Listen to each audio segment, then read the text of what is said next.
how ignorant can you be? And how disconnected can you be, Gaurav Bhatia?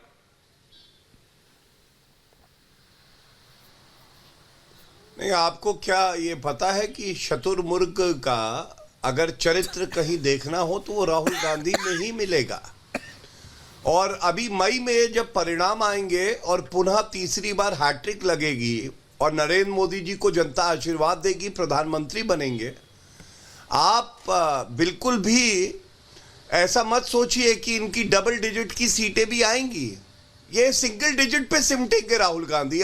Rahul Gandhi के तो जीवन का मकसद ही ये है कि कांग्रेस पार्टी को नष्ट करके मानेंगे। लीडर ऑफ ऑपोजिशन की जगह नहीं मिल पाई, अब उन्होंने प्रण किया है। आप कह रहे थे ना भारत जोड़ो यात्रा, जिस दिन भारत जोड़ो यात्रा निकालने की शुरुआत होनी थी ऐश्वर्या जी, इन्हीं के साथी रहे हैं जी। आपको पता है मिलिंद देवरा जी, उन्होंने पार्टी छोड़ दी। अब आप देखिए घटक दल ममता बनर्जी ने कह दिया हम अकेले लड़ेंगे, आपने कह दिया, बचा क्या है?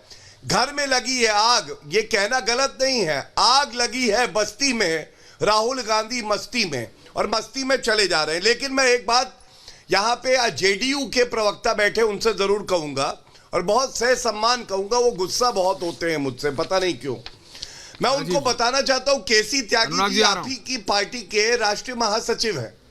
मेरा बयान छोड़िए, केसी त्यागी जी ने कहा एक तरफ भाजपा और एनडीए मजबूती से तैयारी कर रही है चुनाव की और हमने देरी कर दी है। नीतीश कुमार जी का ट्वीट है मेरे हाथ में, कर्पूरी ठाकुर जी को भारत रत्न देने के लिए उन्होंने नरेंद्र मोदी जी का धन्यवाद दिया है। क्या राजीव जी ये पूछा नहीं जाएगा, लालू प्रसाद यादव यूपीए का हिस्सा थे, कर्पूरी ठाकुर जी को आप लोग सम्मान नहीं दे पाए और लालू प्रसाद यादव ने कुछ नहीं किया जो आज आपके साथ है। किया, मोदी है तो मुमकिन है, मोदी जी ने किया। समाजवादी पार्टी पे आ जाते हैं, कल का बयान है स्वामी प्रसाद मौर्य हैं, जी को भी रखिए, वो प्रभु राम के बारे में जो जो शब्द कहते हैं कोई कह नहीं सकता है। और दुख कब होता है आपको मालूम है ऐश्वर्या जी? दुख तब होता है जब अखिलेश यादव उनके कान पकड़ के ये भी नहीं कहते हैं स्वामी क्या बोल रहे हो मेरे प्रभु राम के लिए, ऐसे अब शब्द मत बोलो, किसी भी धर्म के लिए आपत्तिजनक शब्द मत बोलो। इसका मतलब अखिलेश यादव के इशारे पे ही ये होता है। अब मैं एक बात और कहूं, भाजपा पे प्रहार किया गया वंशवाद पे, डंके की चोट पे कहता हूं जब से भाजपा बनी है कभी भी एक परिवार के 2 सदस्य अध्यक्ष नहीं बने, पहली बात। दूसरी बात, 2 प्रधानमंत्री देश को दिए, दोनों यशस्वी, स्वर्गीय श्रद्धेय अटल बिहारी वाजपेयी जी और माननीय प्रधानमंत्री श्री नरेंद्र मोदी जी, एक परिवार से नहीं है। मैं तो सपा से पूछूंगा क्यों नहीं अध्यक्ष बनाया तुमने पिछड़े समाज से या यादव परिवार के बाहर से? जब मलाई खानी होती है मुख्यमंत्री भी बने तो यादव परिवार से, अध्यक्ष बने तो यादव परिवार से। क्या जनता नहीं देखती है? अनुराग भदौरिया इतनी मेहनत करते हैं, रोज हरा कुर्ता पहन के आते हैं, लड़ते हैं, ये कभी बन पाएंगे? कुछ नहीं, क्योंकि ये यादव परिवार की इतनी चिंता है, इसको देख के कोई खुश हो ना हो, मैं बहुत खुश हूं। लेकिन अनुराग जी मैं आ रहा हूं, राजीव रंजन जी, देखिए जो बिहार की राजनीति में हो रहा है वो हो रहा है, देखिए जो हो रहा है वो हो रहा है। लेकिन कमलाकर त्रिपाठी जी भी जुड़ रहे हैं, कांग्रेस के नेता हैं बनारस से, काशी से। कमलाकर जी, कांग्रेस से सबने किनारा कर लिया, नमस्कार। और मैं उसमें त्रिपाठी जी उनकी गलती नहीं कहता, ममता बनर्जी को समझ आ रहा है दीदी को कि राहुल के साथ जुड़ के, कांग्रेस के साथ जुड़ के फायदा नहीं नुकसान होने वाला है, इसलिए वो अलग हो गई। आम आदमी पार्टी को समझ आ रहा है, इसलिए वो अलग हो गए। क्लैरिटी है, अब इसमें कोई डाउट नहीं है कहीं भी। त्रिपाठी जी, अभी कुछ दिन पहले ममता दीदी ने ही मल्लिकार्जुन खड़गे जी का नाम प्रपोज किया था। हाँ, और उस दिन भी ये दोनों पार्टियां साथ थी, आपने बिल्कुल ठीक कहा। दीदी और केजरीवाल उस दिन भी साथ थे और आज भी साथ है। बेसिकली स्पेक्यूलेशंस पर राजनीति नहीं होती।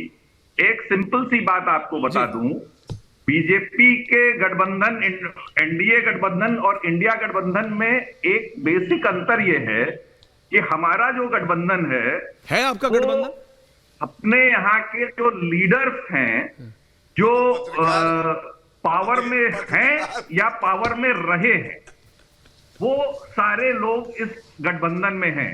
तो ऑब्वियसली जो सुप्रीम पोजीशन में अपनी स्टेट में होता है उसके अपने रिजर्वेशंस होते हैं और उसकी अपनी कुछ शर्तें होती हैं, उसके अपने दिमाग में बहुत सारी चीजें होती हैं। नहीं Kamalakar ji, what is an alliance? चीज है कि राहुल देव जी को भी ले आइए बीच में प्लीज, राजीव जी की जगह। नहीं Kamalakar ji Rahul Dev ji and Gaurav Bhatia. Kamalakar ji, what is an alliance? एक गठजोड़ क्या होता है? नहीं त्रिपाठी जी सुनिए, गठजोड़ क्या होता है जब साथ में बात कर रहे हैं? नहीं त्रिपाठी जी, आपको मेरी आवाज आ रही है? ममता दीदी कह रही हैं कि मैं बंगाल में अलग लड़ूंगी, पंजाब के मुख्यमंत्री कह रहे हैं हम पंजाब में अलग लड़ेंगे, तो गठबंधन है कहां? टर्म्स एंड कंडीशंस तो बाद में होंगी, गठबंधन कहां है पहले तो ये समझाइए। मैं ऐश्वर्या जी यही तो आपको बता रहा हूं, प्लीज समझाइए। ममता बनर्जी जी का पूरा स्टेटमेंट सुन लीजिए। हाँ। उन्होंने क्या कहा? We will fight out BJP at any cost. She has not negated, उन्होंने ये नहीं कहा है। She has clearly said, I am going to, मैं बंगाल में इलेक्शन अलग लड़ूंगी। और जयराम रमेश जी ने, हमारे नेता राहुल गांधी जी ने, सबने ये कहा कि ममता जी के त्रिपाठी जी समझिए, त्रिपाठी जी शायद थोड़ा सा डिस्कनेक्ट है। विनीत जी मैं आ रहा हूं, थोड़ा सा डिस्कनेक्ट है, आप समझिए।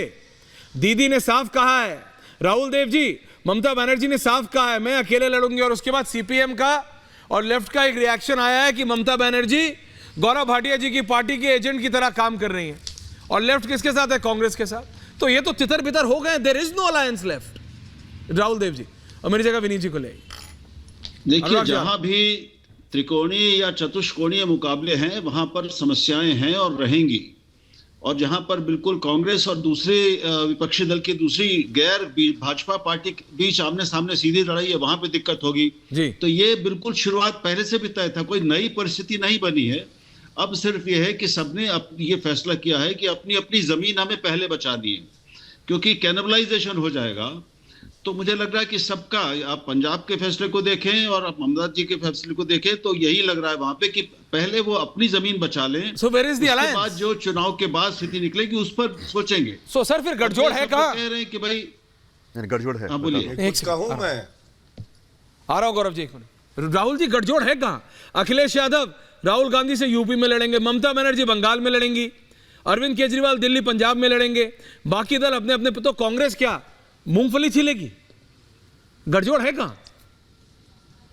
गठजोड़ अभी नाम का ही है, केवल नाम का ये, दैट्स द पॉइंट। इनके बयानों में है, that's the point. Vineet Goenka, Anurag Bhadauria and Gaurav Bhatia, then in this order please. Thank you. एक इंग्लिश में एक भौगोलिक घटना होती है जिसको बर्मुडा ट्रायंगल बोला जाता है। हाँ। कि जब तीन वो कोण आते हैं तो वहां पे जो प्लेन वगैरह तो सक हो जाती है, अंदर गिर जाती है। हाँ। तो ये सोनिया जी, राहुल जी और ये प्रियंका जी जब आती है तो कांग्रेस को पूरी तरह से सक करती है। ऐसा मुझे कभी लगता है कि वो बर्मुडा ट्रायंगल से वो कांग्रेस को सक कर रही है क्या, या कांग्रेस खत्म हो जाएगी क्या? एक बात।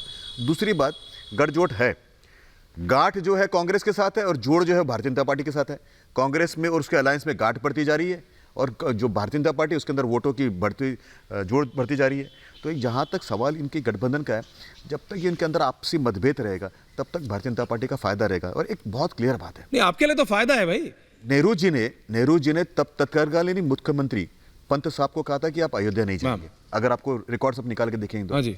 और आज उन्हीं के परनाती जो भी है, ग्रेट ग्रैंडसन जो है, ये भी जो है अयोध्या से विरोध करते हैं। तो ये इनका खानदानी विरोध रहा है इसका, और ये जनता जानती है, हिंदू धर्म के लोग जानते हैं, सनातनी जानते हैं, और आज वोटर जो है जान गया कि इनका सारा केंद्र। नहीं, आपको नहीं जाना था 22 में, मत जाओ, ये बोलने की क्या जरूरत थी कि देश में राम लहर नहीं। परनाना ने विरोध किया था। लोग वहां पे from the prime minister Anurag ji, Mainpuri से, सैफई से, मैं बता रहा हूं आपको, मैनपुरी से, सैफई से, राम की पैड़ी पे, हनुमानगढ़ी पे लोग मिले, हर जगह से वो कह रहे भाई ये दलगत राजनीति से ऊपर की चीज है,